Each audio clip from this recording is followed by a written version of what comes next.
എല്ലാവർക്കും നമസ്കാരം. ഞാൻ സംഗീത. കൊതിയാമണി കിച്ചണിലേക്ക് വീണ്ടും എല്ലാവർക്കും സ്വാഗതം. എന്ത് പറയുന്നു, എല്ലാവരും സുഖമായിട്ടിരിക്കുന്നില്ലേ? ഞങ്ങളിവിടെ സുഖമായിട്ടിരിക്കുന്നു. ഇന്നും ഞാൻ വീണ്ടും ഒരു സദ്യ റെസിപ്പി ആയിട്ടാണ് വന്നിരിക്കുന്നത്. അതെ, ഓണമൊക്കെ അല്ലേ, അപ്പോൾ കുറച്ച് സദ്യ റെസിപ്പീസ് നിങ്ങൾക്ക് കാണിച്ചു തരാമെന്ന് വിചാരിച്ചു. ഇന്ന് ഞാൻ പച്ചടിയാണ് കാണിക്കുന്നത്. ആക്ച്വലി ഞാൻ കുക്കുംബർ വെള്ളരിക്ക പച്ചടിയാണ് പ്ലാൻ ചെയ്ത്, പക്ഷേ എനിക്കൊരു റിക്വസ്റ്റ് ഉണ്ടായിരുന്നു, ചേച്ചി ബീട്രൂട്ട് പച്ചടി കാണിച്ചു തരുമോയെന്ന്. അപ്പോൾ ഞാൻ വിചാരിച്ചു നിങ്ങൾക്ക് എല്ലാവർക്കും ബീട്രൂട്ട് പച്ചടി കാണിച്ചു തരാമെന്ന്. വളരെ എളുപ്പത്തിൽ ഉണ്ടാക്കാൻ പറ്റിയ ഒരു കളർഫുള്ളാണ്. സദ്യയിൽ വിളമ്പുമ്പോൾ പിള്ളേരെയൊക്കെ പെട്ടെന്ന് അട്രാക്ട് ചെയ്യാൻ പറ്റും. അതിൻ്റെ കളർ ഡിഫറെൻ്റ് ആയിട്ടുള്ള കാരണം, സെയിം ടൈം ടേസ്റ്റി, എല്ലാവർക്കും ഇഷ്ടമാവും. എല്ലാവർക്കും അറിയാം എങ്ങനെയാണ് ഉണ്ടാക്കുക എന്ന്, പക്ഷേ എൻ്റേതായ രീതി ഈ വീഡിയോ കാണുമ്പോൾ നിങ്ങൾക്ക് മനസ്സിലാവും. അപ്പം നിങ്ങളെല്ലാവരും ട്രൈ ചെയ്യണം. പിന്നെ പുളിയിഞ്ചി ട്രൈ ചെയ്തിട്ട് എനിക്ക് ഫോട്ടോസ് അയച്ചു തന്നിട്ടുണ്ട്. Thank you. ട്രൈ ചെയ്തതിനും ഫോട്ടോ അയച്ചു തന്നതിനും എല്ലാവർക്കും താങ്ക് യു. ഇതും എല്ലാവരും ട്രൈ ചെയ്യണം, ഇഷ്ടപ്പെടുന്നു വിചാരിക്കുന്നു. അപ്പോൾ നമുക്ക് എൻ്റെ കിച്ചണിൽ ഞാൻ എങ്ങനെയാണ് ബീട്രൂട്ട് പച്ചടി ഉണ്ടാക്കാം നോക്കാം.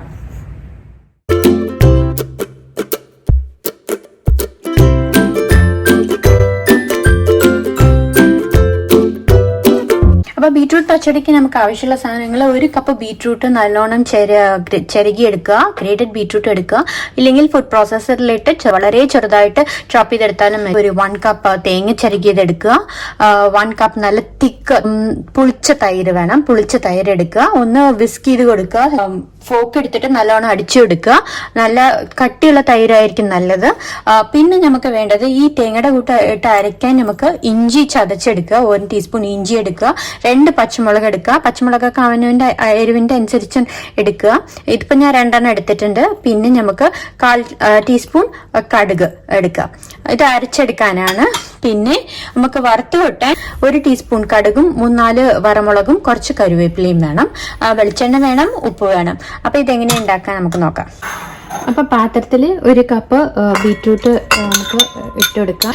ചോപ്പറിലിട്ട് വളരെ ചെറുതായിട്ട് നുറുക്കി എടുത്തിരിക്കുകയാണ്. ഇതിലേക്ക് വളരെ കുറച്ച് വെള്ളം ഒഴിച്ചാൽ മതി, അധികം വെള്ളം ഒഴിക്കേണ്ട. കുറച്ച് വെള്ളം ഒഴിക്കുക, ഉപ്പിട്ട് എടുക്കുക. അപ്പൊ ഇതൊന്ന് അടച്ചു വെച്ച് വേവിച്ചെടുക്കാം. നമ്മുടെ ബീട്രൂട്ട് നല്ല സോഫ്റ്റായി വെന്ത് വരുമ്പോഴേക്കും നമുക്ക് ഇവിടെ തേങ്ങ അരച്ചെടുക്കാം. ആദ്യം അതിന് തേങ്ങ നമുക്ക് 1 കപ്പ് തേങ്ങ മിക്സർ ജാറിൽ ഇട്ടെടുക്കുക. 1 ടീസ്പൂൺ ജിഞ്ചർ ചതച്ചത് എടുത്തിട്ടുണ്ട്, അതിട്ടെടുക്കുക. പച്ചമുളക് ഇട്ടെടുക്കുക. 1/4 ടീസ്പൂൺ കടുകും കൂടി ഇട്ട് കൊടുക്കുക. 2 ടീസ്പൂൺ തൈരും കൂടി ആഡ് ചെയ്യേണ്ട. ഈ പച്ചടിക്ക് എടുത്തു വെച്ച തൈരിന്ന് 1 കപ്പ് തൈര് എടുത്തു വെച്ചിട്ടുണ്ടായിരുന്നു. അപ്പൊ അതൊന്ന് 2 ടേബിൾ സ്പൂൺ തൈരും കൂടി ആഡ് ചെയ്തിട്ട് ഇത് നല്ലോണം അരച്ചെടുക്കുക. വെള്ളം ഒന്നും ഒഴിക്കണ്ട, ഈ തൈര് മാത്രം മതി, അതിൽ തന്നെ അരച്ചെടുക്കുക. അപ്പൊ നമ്മൾ അരച്ചു വെച്ച തേങ്ങിനെ ഇതിലേക്ക് മിക്സ് ചെയ്ത് കൊടുക്കുക. ബീട്രൂട്ട് നല്ലോണം വെന്ത് വന്നതും നമ്മൾ അരച്ച തേങ്ങ, കടുക്, 2 പച്ചമുളക്, 2 ടേബിൾ സ്പൂൺ തൈരും കൂടി അരച്ച് തേങ്ങയുടെ കൂടെ അരച്ചെടുത്തിട്ടുണ്ട്. അത് നല്ലോണം മിക്സ് ചെയ്ത് ഇങ്ങനെ മിക്സ് ചെയ്ത് കൊടുക്കുക. തേങ്ങ ചേർത്ത് നല്ലോണം മിക്സ് ചെയ്ത് കൊടുത്ത് ഒന്ന് തേങ്ങയുടെ പച്ചമണം മാറുന്ന വരെ ഒരു 2-3 മിനിറ്റ് വേണ്ടി വരും. ഒന്ന് നല്ലോണം വേവിച്ചെടുക്കാം. അരപ്പ് ചേർത്ത് ബീട്രൂട്ട് നല്ലോണം വെന്ത് വന്നിട്ടുണ്ട്. ഇതിലേക്ക് നമ്മളുടെ തൈര് ചേർത്ത് കൊടുക്കണം. നല്ല തിക്ക് കട്ടി തൈര് വേണം ചേർക്കാൻ. മോര് ചേർക്കരുത്, വെള്ളമായിട്ടുള്ള തൈര് ചേർക്കരുത്, പുളിച്ച തൈര് വേണം. നല്ലോണം വിസ്ക് ചെയ്തിട്ട് ചേർത്ത് കൊടുക്കുക, അല്ലെങ്കിൽ ഒന്ന് മിക്സിയിലിട്ട് അടിച്ചെടുത്താലും മതി. തൈര് നല്ലോണം ഒന്ന് വിസ്ക് ചെയ്തിട്ട് അതൊന്ന് ലോ ഫ്ലെയിമിൽ വെച്ചിട്ട് വേണം ചേർക്കാൻ, അല്ലെങ്കിൽ തൈര് പിരിഞ്ഞു പോകും. തൈര് ചേർത്ത് കൊടുത്തിട്ട് നല്ലോണം മിക്സ് ചെയ്യുക. അത് തൈര് ചേർത്ത് പിന്നെ അധികം നേരം കുക്ക് ചെയ്യേണ്ട ആവശ്യമില്ല. ഒരു 2-3 സെക്കൻഡ് കുക്ക് ചെയ്യുക. നല്ല പിങ്ക് കളറായി. ഇതാണ് കൺസിസ്റ്റൻസി. ഇങ്ങനെ കുറച്ച് ഒഴിക്കേണ്ട പാകത്തിൽ വേണം നമ്മൾ സദ്യക്ക് വിളമ്പുക, അല്ലെങ്കിൽ അത് ഇലയിൽ വിളമ്പുമ്പോൾ അതങ്ങോട്ട് ഓടിപ്പോവും. അത് കാരണം കുറച്ച് തിക്കായിട്ട് തന്നെ ഉണ്ടാക്കുക. ഇപ്പൊ വീട്ടിലൊക്കെ നമുക്ക് റെഗുലറായിട്ട് എപ്പോഴും ഉണ്ടാക്കുകയാണെങ്കിൽ നമുക്ക് കുറച്ചും കൂടി ലൂസായിട്ട് കുറച്ച് മോരും കുറച്ച് തൈരും കൂടി കലർത്തിയിട്ട് ഉണ്ടാക്കാം. ഇതിപ്പോ കട്ടി തൈരാണ് എടുത്തിരിക്കുന്നത്. ഇതുപോലെ വേണം. ഇതാണ് ഇതിന്റെ കൺസിസ്റ്റൻസി. കണ്ട, ഉപ്പിട്ട് എടുക്കുക ആവശ്യത്തിന്. നമ്മൾ നേരത്തെ ബീട്രൂട്ട് വേവിക്കുമ്പോൾ കുറച്ച് ഉപ്പിട്ട് എടുത്തിട്ടുണ്ടായിരുന്നു, പക്ഷെ തേങ്ങ അരച്ച് ഒഴിച്ചു, തൈര് ഒഴിച്ചു. അപ്പോൾ ഇനിയിപ്പോൾ കുറച്ചും കൂടി ഉപ്പ് ആവശ്യത്തിനുള്ള ഉപ്പിട്ട് കൊടുക്കുക. ഇളക്കി കൊടുത്തിട്ട് ഒന്ന് ടേസ്റ്റ് നോക്കുക.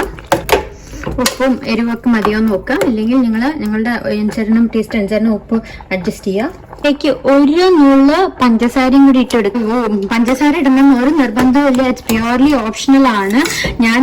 ഞാനിടും എപ്പോഴും പച്ചടിക്ക്, എന്താ വെച്ചാൽ ആ പുളി ടേസ്റ്റ് ബാലൻസ് കിട്ടാൻ വേണ്ടിയിട്ടാണ്. ഒരു പ്രത്യേക സ്വാദ് കിട്ടും. നിങ്ങൾ ട്രൈ ചെയ്ത് നോക്കൂ ഇതുവരെയും ട്രൈ ചെയ്തിട്ടില്ലെങ്കിൽ. ഒരു ചെറിയ പാൻ എടുക്കുക, അതിലേക്ക് കുറച്ച് വെളിച്ചെണ്ണ ഒഴിച്ചെടുക്കുക. വെളിച്ചെണ്ണ ചൂടായി വരുമ്പോൾ കടുകിട്ട് കൊടുക്കുക. കടുക് പൊട്ടി വരുമ്പോൾ നമുക്ക് വറമുളക് ഇട്ട് കൊടുക്കുക. കറിവേപ്പില ഇട്ട് കൊടുക്കുക. ഇതിനെ നമ്മളുടെ ഈ ബീറ്റ്റൂട്ട് അതിലേക്ക് ഒഴിച്ചെടുക്കുക. എന്നിട്ട് ഒന്ന് മിക്സ് ചെയ്യുക.